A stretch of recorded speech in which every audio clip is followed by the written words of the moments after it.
Bonsoir à tous, comment allez-vous? Chez nous tout va bien. Nous revenons de quelques jours de vacances et si vous avez pu avoir quand même des vidéos, eh bien c'est simplement parce qu'elles avaient été tournées d'avance. Voilà, donc on reprend le fil bien évidemment. Et ce soir c'est un thème, à l'approche des fêtes bien sûr, c'est nos astuces pour organiser vos repas de fête. Alors, par le mot fête, il faut le comprendre au sens général. Il est vrai que là, nous approchons des fêtes de fin d'année, mais il y a tellement d'occasions pendant toute l'année de faire la fête et de recevoir sa famille, ses amis. Donc, les astuces que l'on va donner dans cette vidéo, eh bien, c'est valable pour toutes ces occasions.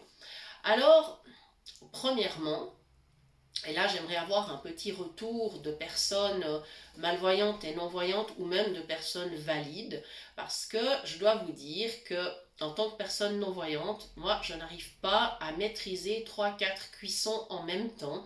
C'est quelque chose qui est très compliqué. Donc voilà pourquoi je m'organise différemment pour mes repas quand je reçois des invités. Quand c'est la cuisine au quotidien, bah ça va parce qu'en général on prépare une ou deux choses. Mais effectivement, quand on a du monde, c'est une toute autre organisation. Alors voilà pourquoi je veux partager ces astuces. Alors pourquoi c'est difficile d'avoir plusieurs cuissons en même temps? Eh bien, quand on ne voit pas, évidemment on n'utilise pas ses yeux, donc il faut se rabattre sur les autres sens, principalement l'ouïe, l'odorat et bien sûr le goût.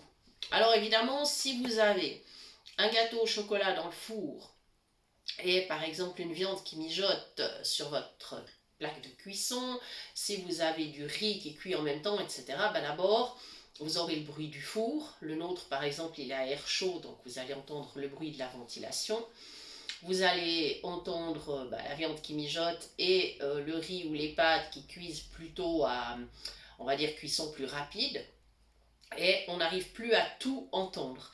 Et puis évidemment, le gâteau au chocolat, quand il cuit, en début de cuisson, il n'a pas la même odeur que quand il est presque prêt. Donc si vous avez une viande qui mijote en même temps, c'est un petit peu compliqué parce que ces odeurs-là se mélangent. En tout cas, pour moi, c'est compliqué. C'est pour ça que j'aimerais bien avoir l'avis d'autres personnes qui sont dans cette situation. Alors voilà, nos astuces pour s'organiser. Eh bien, c'est simplement que on va essayer de ne pas tout faire le même jour, pas tout faire en même temps. Et heureusement, il y a beaucoup de préparations qui peuvent se faire à l'avance. Alors, d'une part, ça permet aussi de gagner du temps et ça permet d'être à table avec les invités et pas uniquement dans la cuisine le jour J. Voilà. Alors, souvent, je dirais que les entrées et les desserts, j'aime bien les préparer à l'avance. Donc ça peut être, alors dans les entrées par exemple, un potage, il peut se préparer la veille sans aucun problème. On le garde au frais, tranquille. On le réchauffe à la dernière minute. Voilà, puis si par exemple c'est un potage qui contient de la crème, on peut ajouter la crème à la dernière minute. Il n'y a vraiment pas de souci. Ça, c'est des préparations vraiment faciles qu'on peut faire à l'avance, ou alors simplement quelques heures à l'avance, puis on réchauffe au dernier moment. Voilà, il y a par exemple tout ce qui est terrine, pâté, etc. Ça peut se préparer même 2 3 jours à l'avance, ça se conserve très bien dans le frigo. Il n'y a aucun problème, même parfois d'ailleurs on tranche au congélateur. Et quand on les ressort, on n'a pas du tout l'impression que ça a été congelé. Donc voilà, pas de souci avec ça. Vous avez les aspics, vous avez plein de préparations, les terrines de légumes. Toutes ces choses-là peuvent se préparer à l'avance. Il n'y a absolument pas de souci. Ça, c'est Mopa que vous entendez. Et je vais aller le chercher. On va faire une mini pause. Excusez-moi, j'en reviens tout de suite. Voilà, voilà. Et le petit polisson que vous avez entendu, eh bien c'est Mopa. Je crois que vous ne l'avez jamais vu, vous l'avez surtout entendu. Donc le voici. Le voici. Mopa, notre petit épagnol du Tibet. Voilà, qui est très gentil mais qui est parfois un petit peu coquin. Voilà, donc je continue. Les entrées donc peuvent facilement se préparer à l'avance. Par contre, si vous présentez de la terrine ou du pâté sur une salade, il est clair que la salade, il faudra vraiment la préparer à la dernière minute. Par contre, la sauce, vous pouvez la faire à l'avance. Ça, il n'y a pas de souci. Donc voilà. Par exemple, si vous voulez faire une salade gourmande, euh, là clairement, si vous mettez par exemple du foie de volaille, des lardons, des croûtons, des choses comme ça aussi ce sera dernière minute. C'est pas quelque chose qu'on peut préparer à l'avance. Voilà. Mais vous pouvez vraiment préparer plein de choses à l'avance. Au niveau des plats principaux, alors il est clair que par exemple un plat de poisson se prépare, alors ça dépend ce que vous faites. Si vous préparez des filets meunières, il est certain que ce sera à la dernière minute, ça, il n'y a pas le choix. Par contre, si vous faites un poisson au four, vous pouvez déjà préparer votre sauce, éventuellement les petits légumes qui vont l'accompagner, vous montez tout votre plat et ça vous pourrez simplement par exemple au moment de l'apéritif eh bien, mettre en route votre plat de poisson ou bien pendant l'entrée, ça dépend le temps que vous souhaitez y consacrer et donc ça vous pouvez faire à l'avance mais pas trop à l'avance. Voilà. Les viandes, tout ce qui se mijote, c'est tellement meilleur réchauffé que je vous conseille vraiment de faire la veille. Au niveau du goût, vous allez vraiment y gagner, ça c'est clair. Maintenant, ce que vous pouvez préparer aussi à l'avance, c'est les légumes. Ça, il n'y a pas de souci, ça se réchauffe très bien. Par contre, attention, le riz, les pâtes, ça, méfiez-vous, c'est vraiment dernière minute, c'est-à-dire pendant qu'on mange l'entrée ou bien qu'on est sur la fin de l'apéritif. Voilà. Bien. Bien sûr, concernant les menus végétariens, ben, il y a des choses qui se préparent à l'avance aussi, tout ce qui est par exemple en sauce, ça, il n'y a pas de problème. Si vous faites un risotto de légumes, mais cuit dans le four, vous pouvez tout à fait le faire à l'avance et juste le réchauffer au dernier moment. Il faudra juste faire attention que le dessus ne sèche pas. Et là, vous avez une petite astuce qui est de mettre simplement un papier d'alu sur votre plat au moment de réchauffer, puis ça se passera extrêmement bien. Même le petit bout de beurre que vous allez parsemer dessus, et à ce moment-là, il n'y aura pas de dessèchement de votre risotto. Voilà, ça c'est aussi possible donc de préparer à l'avance. Bien évidemment, tout ce qui est steak, tranche, etc., ça c'est par contre dernière minute.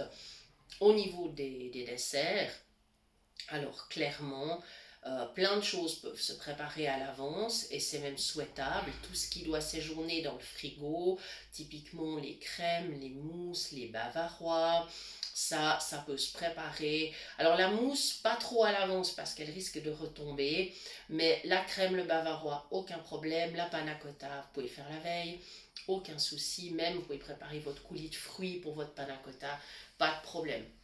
Attention toutefois à la crème pâtissière, elle ne se conserve pas plus de 24 heures, donc restez prudent avec ça parce qu'effectivement c'est une préparation, il y a de l'œuf et l'œuf ne cuit pas très longtemps. Donc attention s'il y a des personnes un petit peu fragiles au niveau du système digestif ou autre, voilà, méfiez-vous quand même, on n'est jamais à l'abri d'un petit souci. Voilà. Autrement, évidemment, les salades de fruits ces dernières minutes, les glaces, si vous faites vos glaces maison, ça vous pouvez préparer largement 2-3 jours à l'avance. Si vous faites une bûche glacée, un parfait glacé, enfin ça, il n'y a aucun problème. Donc c'est tout ça de temps de gagner et vous aurez juste à la dernière minute, par exemple, à préparer votre chantilly ou un coulis de fruits ou une petite décoration. Mais vous pouvez vraiment préparer à l'avance. Vous pouvez préparer plusieurs parfums de glace si vous souhaitez. Vous pouvez préparer un vacherin glacé, c'est-à-dire donc une glace à plusieurs étages avec peut-être un fond de meringue ou des petits biscuits pour décorer. Alors je vous donne la petite astuce pour bien coller les biscuits autour d'un vacherin glacé. Une fois qu'il sera bien pris et que vous l'aurez démoulé, vous prenez vos petits biscuits, vous mettez un tout petit peu de blanc d'œuf avec un pinceau sur votre biscuit, vous le collez contre le vacherin glacé, vous remettez au congélateur, il n'y a aucun problème, ça tient très bien. Voilà, comme ça il y a des petites astuces, donc vous voyez, plein de choses peuvent se faire à l'avance. Alors bien sûr, les crèmes brûlées, ça sera dernière minute, ça c'est sûr. Si vous faites une omelette norvégienne par exemple, donc l'omelette norvégienne c'est simple, c'est une génoise. Ensuite, c'est de la glace. Ça, vous pouvez mettre au congélateur 2-3 jours à l'avance. Il n'y a aucun problème. Et à la dernière minute, Vous sortez votre préparation, vous la mettez dans un plat et ensuite vous allez simplement battre vos blancs d'œufs en neige, vous mettez un petit peu de sucre pour qu'ils aient une facilité à caraméliser.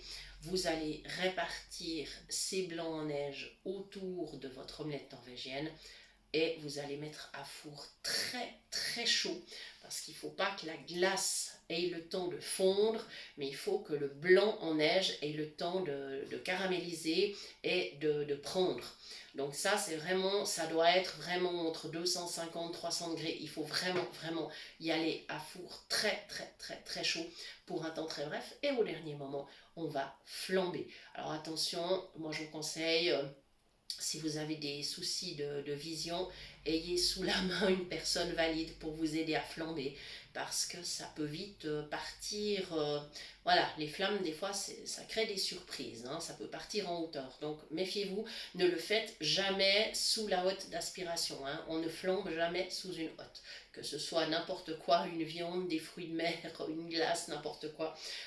On se met vraiment sur la table, idéalement. Et on dégage tout ce qui est autour, hein, tout ce qui pourrait prendre feu, parce qu'attention, ça peut vraiment, vraiment prendre des proportions assez importantes. Voilà, ça c'est des choses aussi qu'on peut faire à l'avance. Donc le tout en fait, c'est de trouver un équilibre entre ce qui va être préparé à l'avance, ce qui va être préparé minute, et puis voilà, d'avoir quand même un maximum de choses qu'on peut faire à l'avance. On peut même préparer sa table à l'avance la veille, si vous avez la possibilité par exemple de fermer la salle à manger, si vous n'avez pas des quatre pattes genre félin qui sautent partout et vous font valdinguer la vaisselle, vous pouvez mettre votre table la veille, il n'y a aucun problème. Tout ce qui est gâteau, cake, petits biscuits, tout ça, ça se prépare à l'avance aussi. Le cake, si possible, 24 heures à l'avance, c'est là qu'il est le meilleur, surtout s'il contient des noix, des noisettes, des amandes, des choses comme ça.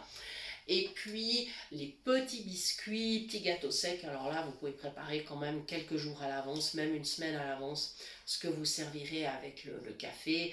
Idem pour les petits pralinés, si vous faites des pralinés maison, vous pouvez faire quelques jours à l'avance. Vraiment, il n'y a pas de souci. Voilà, donc le secret c'est ça, trouver un équilibre, c'est-à-dire de faire une partie à l'avance et une partie à la dernière minute.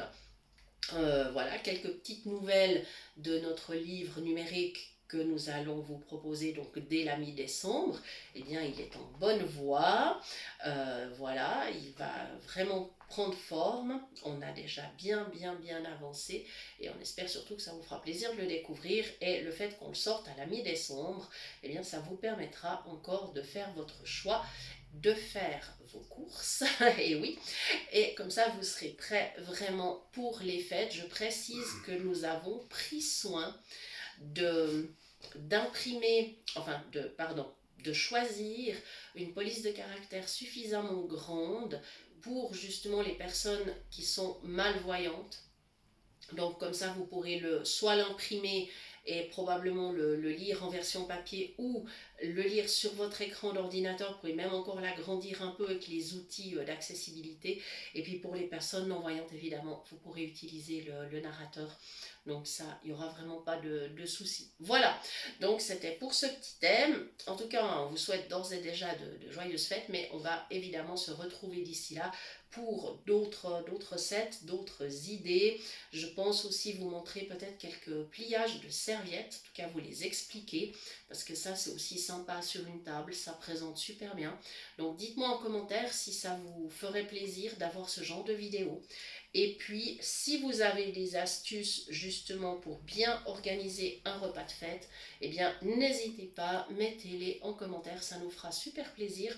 Vous pouvez d'ailleurs toujours nous joindre soit sur notre adresse mail cuisinepratique@mail.ch et toujours sur nos pages Facebook.